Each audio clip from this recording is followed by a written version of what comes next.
Յուրաքանչյուր ազգ ապրում եւ գոյատևում է իր մայրենի լեզվի պահպանման շնորհիվ։ Այս գիտակցությունը պետք է մշտապես ուղեկցի մեզ բոլորիս, անընդհատ հիշեցնելով, որ մենք հայ ենք, մեր մայրենի լեզուն հայերենն է։ Բացի այն, որ մշտապես պարտավոր ենք գիտակցել եւ հիշել այս մասին, անհրաժեշտ է հետեւողական պայքար մղել լեզվի անաղարտության պահպանման համար։ Այս գիտակցությունն էր, որ ստիպեց միասին երիտասարդական շարժմանն իրականացնել մայրենի լեզվի անաղարտության պահպանման ուղղված ակցիա։ Մարտի 27-ին Մատենադարանի մոտից տարբեր ուղղություններով միասնություններն իրականացրին երթեր Հայաստանի Հանրապետության պետական լեզուն հայերենն է, օրենքի պահանջներն այլ են, կոչեր պարունակող պաստառներով անցնելով մայրաքաղաքի կենտրոնական փողոցներով։ Երթերի ընթացքում նրանք նաև լուսանկարում էին բոլոր այն գովազդային վահանակներն ու ցուցանակները, որոնք չեն համապատասխանում օրենքի պահանջներին, եւ բաժանում էին թռուցիկներ, որոնցում կոչ էր արվում։ Հարգելի Հայաստանի Հանրապետության քաղաքացիներ, գովազդային վահանակներ եւ ցուցանակներ պատրաստելիս կատարեք Սահմանադրության 12 եւ 17-րդ հոդվածներում, լեզվի մասին օրենքի առաջին հոդվածի առաջին մասում, 4-րդ հոդվածի Գ կետում,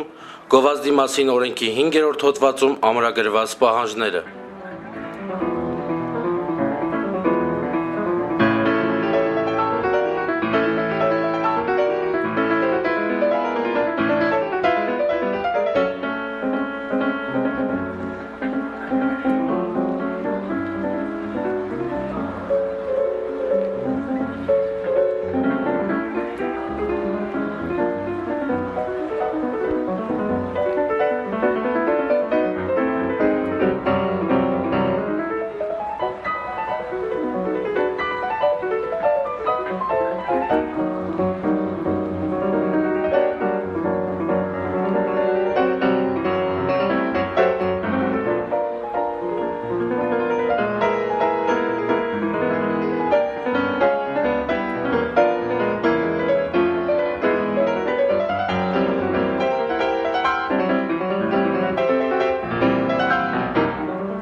Երթի վերջում նախապես արված 50 լուսանկարները խախտված օրենքների ցանկի հետ կցված հանձնվեցին կառավարությանը։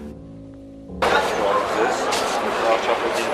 նորից պետք է անհանգստացնենք, այստեղ գովազդի խախտումներն են,